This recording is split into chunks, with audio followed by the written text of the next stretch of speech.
सरसों का साग. बरं, हा बाजारातनं आणलेला सरसो नाही आहे. हा कुंडीत सहज राई पेरली. म्हटलं बघावं भाजी येते का, पानं येतात का. 15 ते 20 दिवसात मस्त एवढी पानं आली. मग ठरवलं सरसो का साग बनवायचं. पालक मुळात घरात होतंच ऑलरेडी. जेवढी पानं मी सरसोची काढली तेवढीच पालकाची पानं घेतली आणि दोन्ही मिक्स करून सरसो का साग बनवले. फ्रेश ताजी पानं आणि बिनखताची, स्वतःच्या दारातली. होम गार्डन म्हणायला हरकत नाही. तुम्हीसुद्धा हा प्रयोग करून बघू शकता. भरपूर छोटी छोटी पानं अशी मिळून मला जवळजवळ बाजारात आणतो त्याच्यातल्या अर्ध्यातली अर्धी जुडी तरी मला मिळाली, म्हणजे जमली तेवढी. आणि त्याच्याबरोबर तेवढ्याच प्रमाणात मी पालक घेतला आहे. तुम्ही मेथी पण तेवढ्या प्रमाणात त्याच्याबरोबर घेऊ शकता. चंदन बटवा ह्याच्यामध्ये घालतात, बाजारात मिळाला तर तोही घेऊ शकता, कारण तो रानभाजी आहे ती चंदन बटवा. आणि आता स्वच्छ धुवून घेतलं आहे. बारीक चिरून घ्यायचं आहे आपल्याला. कोवळे देठ भाजीचे घेतले तरी चालतील. शक्यतो पानं घ्या, कारण देठ त्याचे जून आहेत. मी पानं घेतलेत. आणि देठ घेतले ना का भाजी थोडी चरचरीत होते शिजल्यानंतर. आणि बारीक चिरून घेणार आहोत आपण दोन्ही भाज्या, पालक आणि सरसो. थोडी पानं दोन्ही असल्यामुळे 2 माणसांना पुरेल एवढी भाजी एवढ्या याच्यामध्ये तयार होते.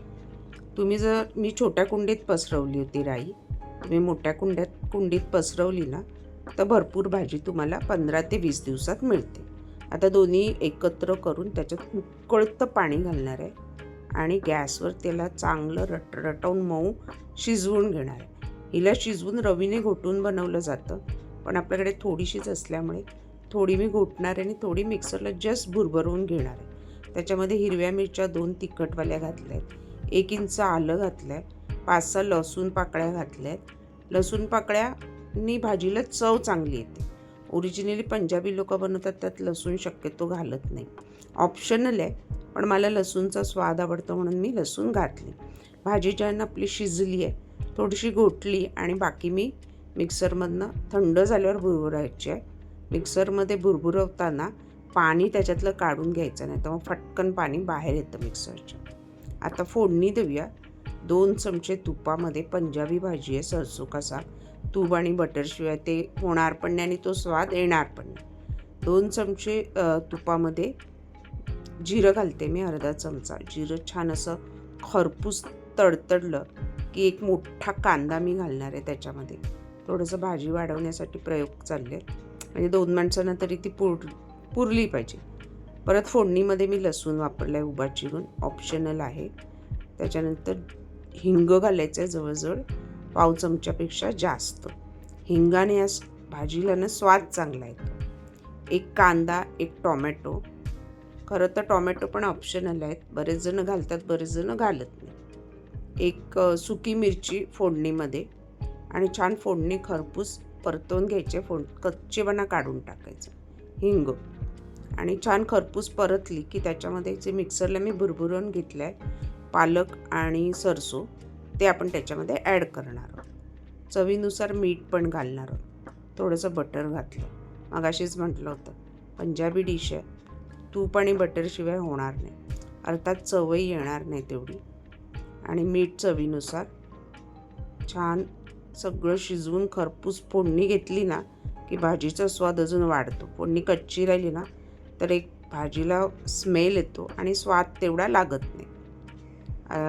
सरसो घातलं. आता त्याच्यामध्ये थोडंसं पातळ झालं आहे मक्याचं पीठ, अर्धा चमचा असं पण घालतात थिकनेससाठी, स्मूथी पेस्ट तयार होण्यासाठी.